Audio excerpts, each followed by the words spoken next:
Welcome to the podcast, where you better tune in. You can see the picture, all you gotta do is zoom in. You in your man cave, it's no time for your girlfriend. They talk about the Sixers and how the Sixers gon' win. If they take your loss, they gon' hear BG going in. Jenny from the block, that's a lot. They was up 10, now they down 5. You can see it in his eyes, he a fan for life, and he sitting courtside. Sports guy, if you know me, I'ma say fly. How I cross you over like when they had AI. I still the ball, I ain't ask you, may I? Not at my house, the Kim back, I ain't gotta try. Maxie for the 3, he trying win. They don't want the time. B trying win. I don't wanna see that boy cry. I live by the gun. I'ma shoot. I don't wanna die. To eat, sleep Sixes. You should know that it's game time.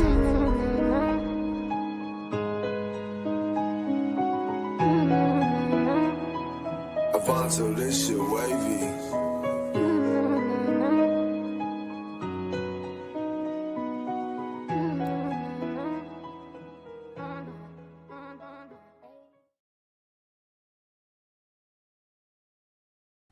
Welcome back to East Sleep Sixes. I am BG as always. I got my family with me, dog. I got my dog Smitty with me, and I got Jay Prager with me. What's up, fellas?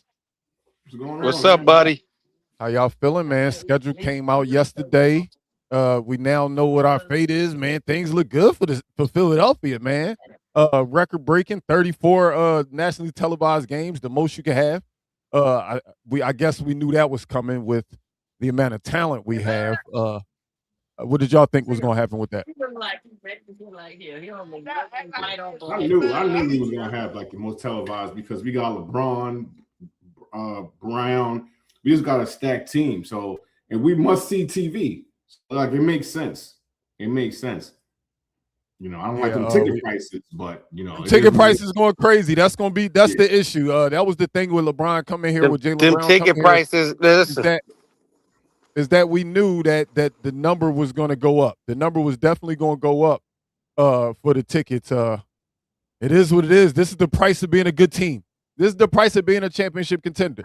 I'd rather the ticket prices be high than I remember when tickets was $14. Me and my brother used to catch the sub down to the game, and we used to sit in this nosebleeds for the first half. And then the second half, nobody was there because we were so ass, and we'd just be able to sit in the lower section. When they were tanking, they was letting you come on the court, watch like private workouts and everything. Like when they were tanking, I remember those days. Man, what? Yeah, it was crazy. Man, I remember season tickets was almost the same price as WNBA season tickets. Yeah, it was crazy. It was no shot at my ladies. I'm just saying the truth, dog. No shot at the ladies. It was begging people to come to games back then. I remember the process days. I remember. I'm talking about even before. I'm talking about before the AI day. Before the AI days was bad. Before the AI days was crazy. But some of the highlights, man. We start the season off against the champs, man. We get to go to the Garden, see them get their rings. I think that's big, man. I love that we're gonna be in the building for that. I love that some of them young guys, some of them guys that's never even seen a championship ring, get to see what that's like. Get to see what it's like to be celebrated in this specific year when we got a legit chance to win. So I'm happy we play in New York the first game of the season. Let's see if we one of the best teams in the East for real. I understand it's gonna be game one, and people not gonna be expecting us to have our cohesion together. Who knows what we truly are? No true roles, but I look for us to compete on that day simply because it's ring night in New York in a place that usually takes over our stadium. So I look forward to that first game of the season. That ain't happening no more. Oh no, that's over with. That's over with. I don't know, but you said only reason. Hear me out. The only reason I don't know is because it's hard to tell a person in Philadelphia that has a ticket the day of if they get offered an astronomical number because the number is higher than it's ever been. I was just about to say, bro. The tickets they were selling the last 2 years, the last 3 years, ain't comparing to that ticket price that is going to be but the this price season. Is still so high. It's still you ain't gonna make a profit because it's high. The prices are still it's high now. It's not like before where it was a big discrepancy. Those Philadelphia Sixers tickets is gonna be crazy. So you ain't gonna get a Knicks fan that's gonna pay astronomical for those tickets. If I'm not saying me, but I'm just thinking about the typical Philadelphian. If you tell a typical Philadelphian that spent $2,000 on some tickets that they can now flip this for $5,000, they gonna do it. No, Knicks fan is gonna look. Okay, first of all, the Knicks tickets are like 3,000. Like they all a lot.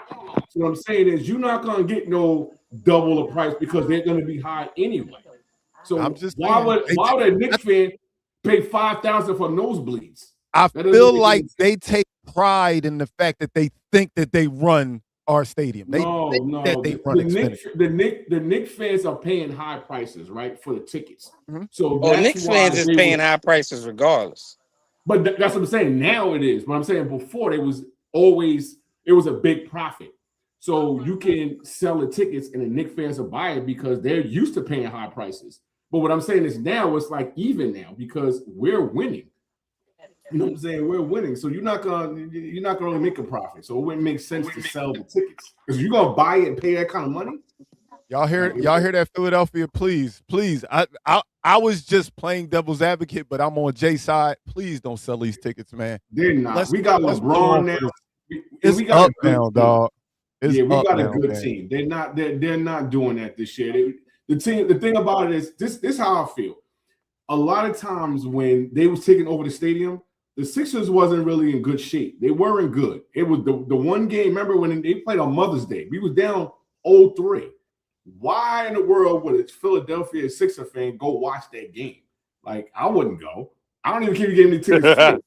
On Mother's Day, I'm not going to and watch them and be down 0-3. I'm not going to that. Hey, I don't think Jay, me and Smitty both in the DC area, and I've already started looking at tickets for when they play the Wizards. Play the Wizards in Charlotte. I was just looking when they played Charlotte. The Wizards is actually legit, so I knew the tickets was going to be higher. But dang, I'm going to Brooklyn that game. Our draw is definitely the price of the brick went up for sure.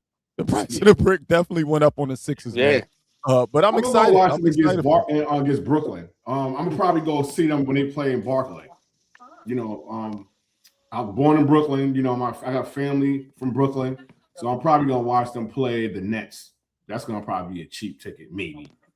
One of the other headliners is our home opener. Our home opener is actually against the Cleveland Cavaliers, familiar foe of LeBron James, familiar friend of LeBron James. To be honest with you, I'm excited for that game too, man. The first game in our arena. Look, he get to show he's a Sixer now.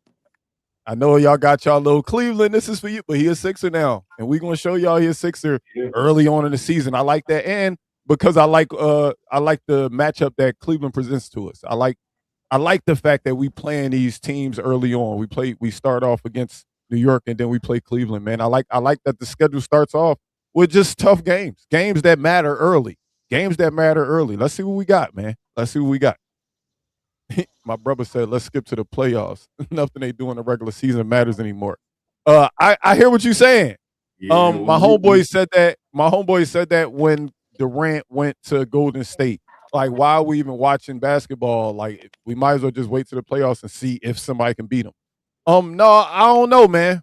I don't know. I do have a lot of faith in the Sixers this year, but I'm not going to get my tickets to the parade yet.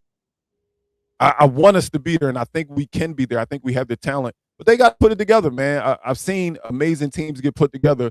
Vince Young wanted to call us a damn dream team years ago.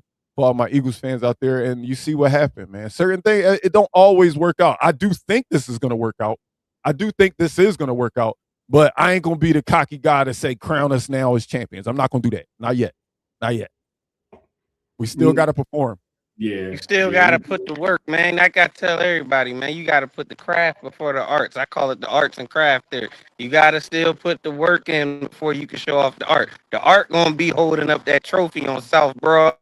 Us having a parade, all that, yeah, cool. That's it. It's a long time between October and June, the middle of June.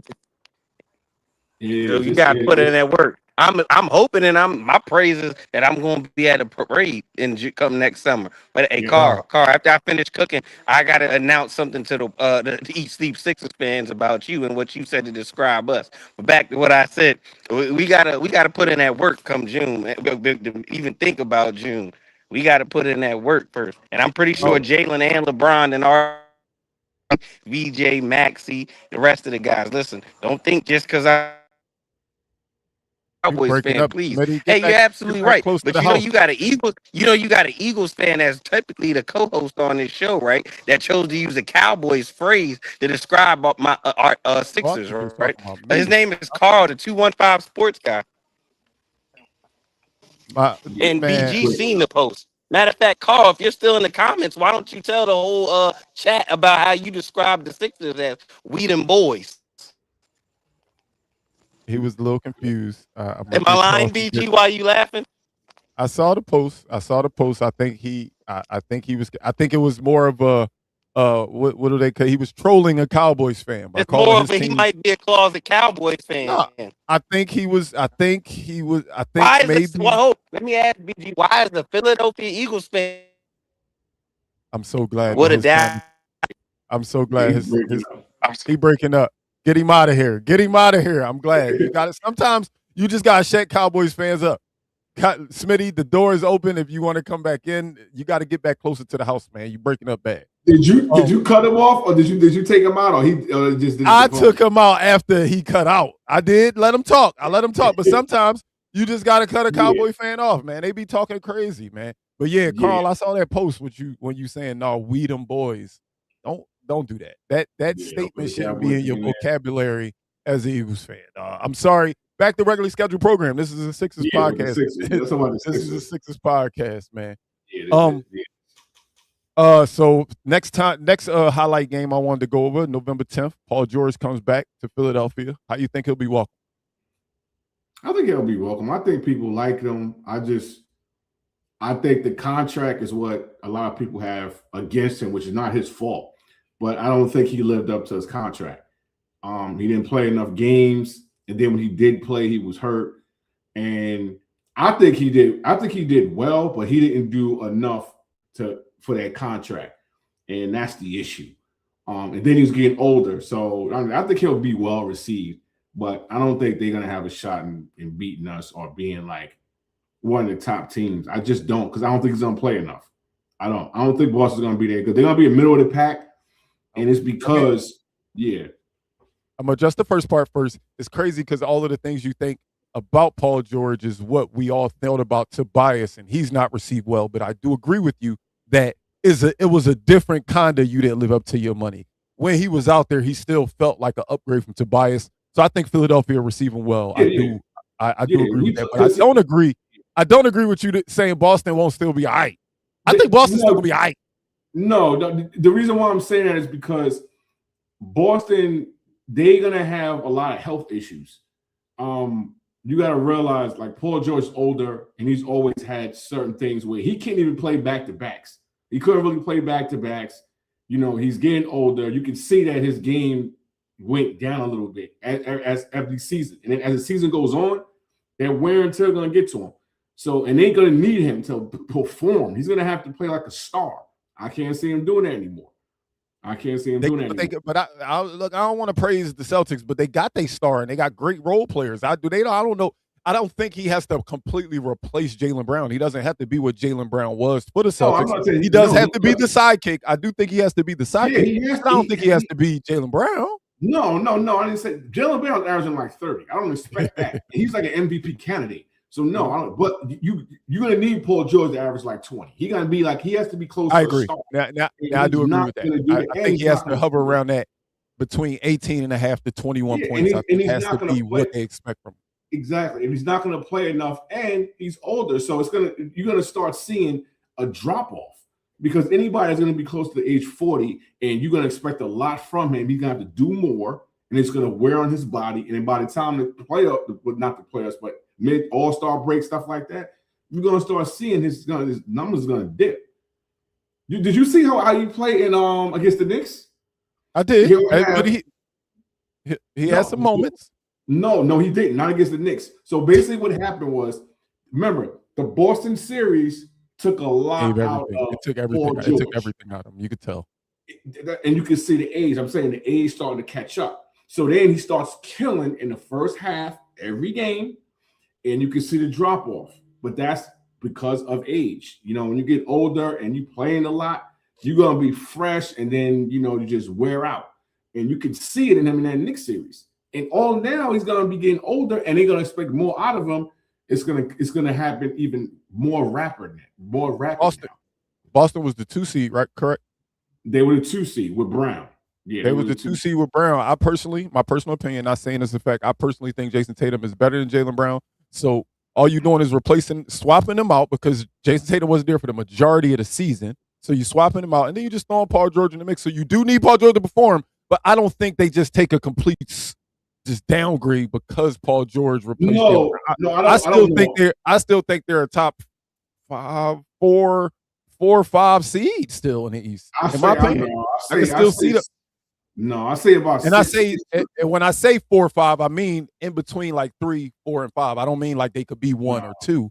I don't know, man. I don't know. I'm a Duke hater, but when they got somebody special out of that school, I give them their props. Jason Tatum's special, yo. He's special, yo. Yeah, but that's one guy though. But hear me out. Last year it was one guy. No, remember Tatum came back at the end. No, he came back at the end, but they was a top team in the league until he came back. They were barely a top team because the Knicks were right there. So what I'm saying is, if Tatum didn't come back, I think they would have fell down to the 4th seed. Anyway, but that's beside the point. Now what I'm saying is a lot of teams got better, and I think the Celtics took a dip. Because they did downgraded a lot with Brown and Paul George. It's definitely a downgrade. It's definitely a downgrade. And then I think they lost like 2 other people. So I mean, they did upgrade with the Mitchell Robinson thing, but I think only reason that Mitchell Robinson is an upgrade is because of Embiid. I think when the way Embiid was killing them, they got Mitchell Robinson for that. Yeah. Otherwise, that's a wash. Like they had too many bigs that like to be. I'll stand here and shoot threes if you want me to bigs. And then they had what's the guy Kata. They kept Kata, didn't they? I think they signed Kata, but they got rid of him. They let Vooch go. Vooch to have that type of player, they don't need that type of player from Embiid. Embiid don't get me wrong. Vooch will have a good game. Vooch will have a good game, but the way Embiid will take advantage of what Vooch is on defense, it doesn't make sense to have him. But the problem is, to me, Vooch against anybody else, Vooch is a better player. I think they need him. I think Vooch is a big difference maker because he can shoot. He's a smarter player, and he makes free throws, so you can keep him in at the end.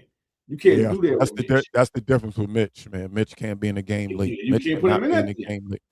And he's another injury-prone guy. So it's like, it's Boston. Tatum's good, but I don't know him by himself, especially in the East. Every team got a player that's probably not as good as Tatum, but they're top tier. And remember, Halliburton's coming back.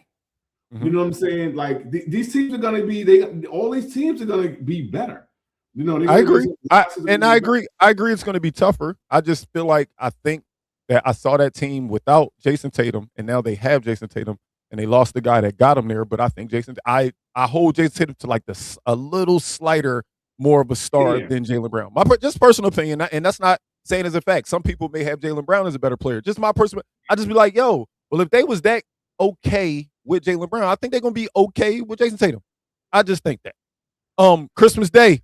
I don't know. I just think because of the fact I think they downgraded a little bit, and then everybody else got better. Everybody's coming back.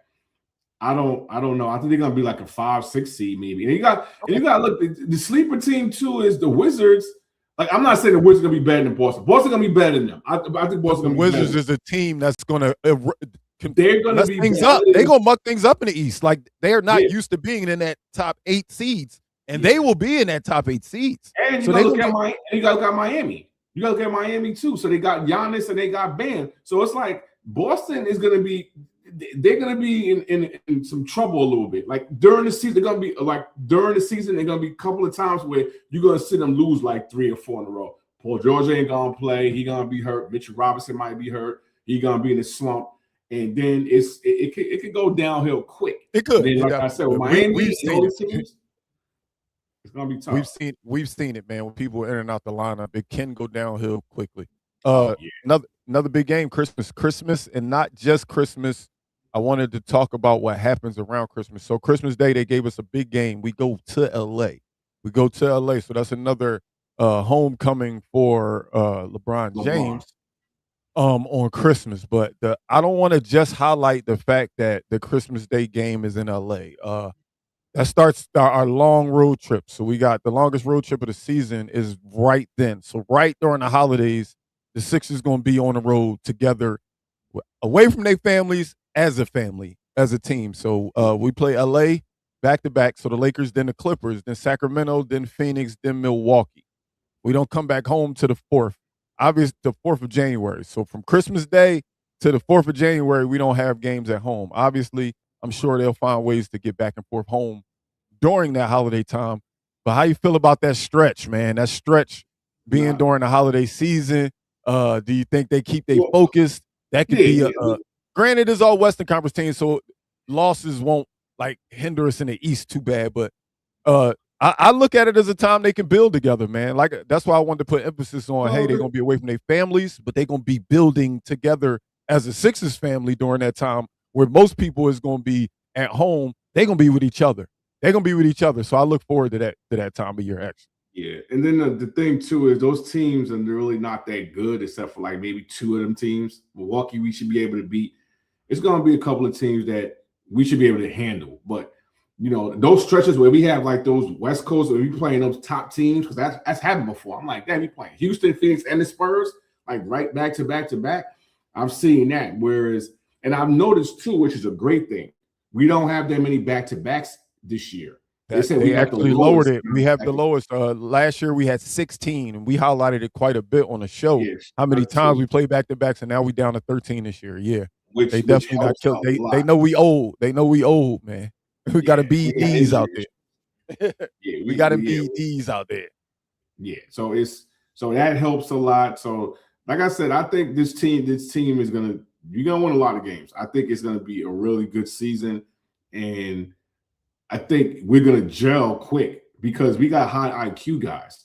A lot of times when you have guys that's been there, been through the wars and all that, it takes them an easier time to gel. It'll happen. It's the young guys that have the issues because they never been in certain situations. But I think we're going to be all right. I think we're going to be good. Yeah, that Western trip, and then we got a Western trip late in the season where we go to again winnable games. We go to Utah, we go to Portland, we go to Denver. We hate those teams. We go to Utah, we go to Golden State, we go to Portland, we go to Denver. So I mean, all of our rough road trip, we don't got a lot of rough long road trips outside of those. Only thing, like I said, that gives me a damn, man, I wish it wasn't that time of year, is the Christmas through New Year's, is that we're going to be on the road that whole time. I hate that just for them as people. Like, who wants to be away from their family during that time of year? So that's the only part. But then, like I said, I look at it as a growing moment. You know what? They'll be together. Look, ain't no team going to be closer that time of year than us. Ain't no team going to be closer than us. So, well, LeBron going to be home, though. Because LA, he'll be home for Christmas. Yeah, because we play in LA. We play in LA on the 27th. Then we play in Sacramento on the 29th. So we're in California for a week straight. Yeah, I should love that.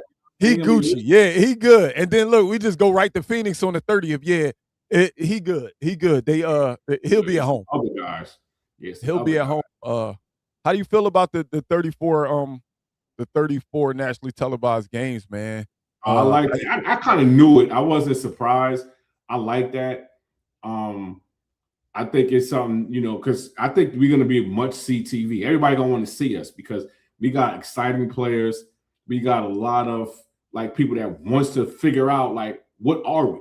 You know what I'm saying? Because at the same time, even though like we all kind of think we're going to do good, we haven't seen it. People going to have to sacrifice. It's going to be it's going to be different because nobody really seen a team like this before.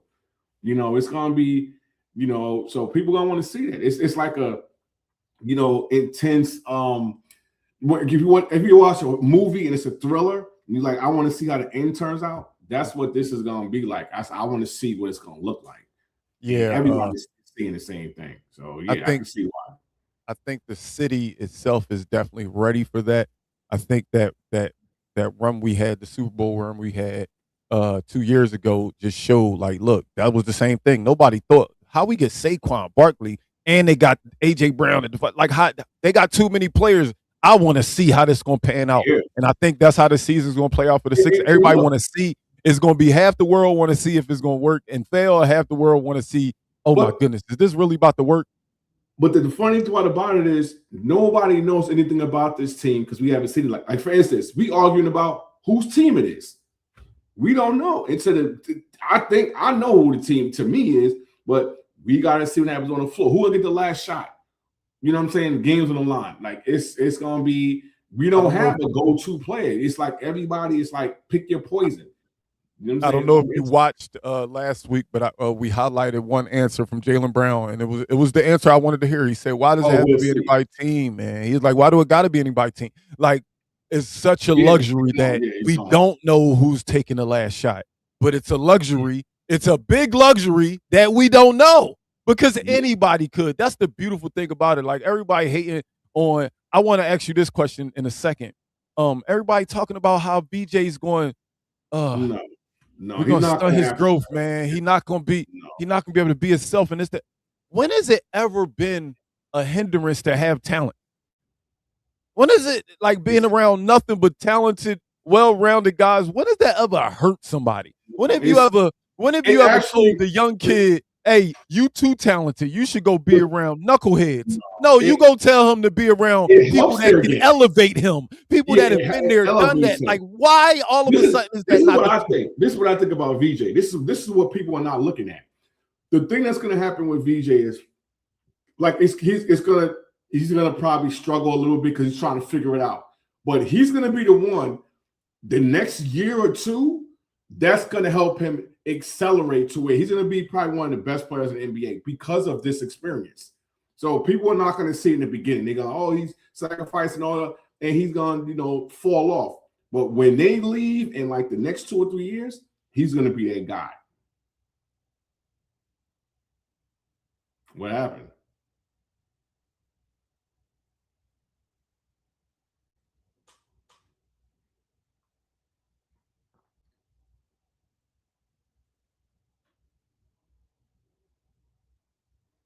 Uh-oh. Something happened. What happened, man? Everything good? What happened? You lost me. I don't know what happened. You can hear me? Yeah, I can hear you now, but I can't see you. Yeah, I don't know what happened. Me?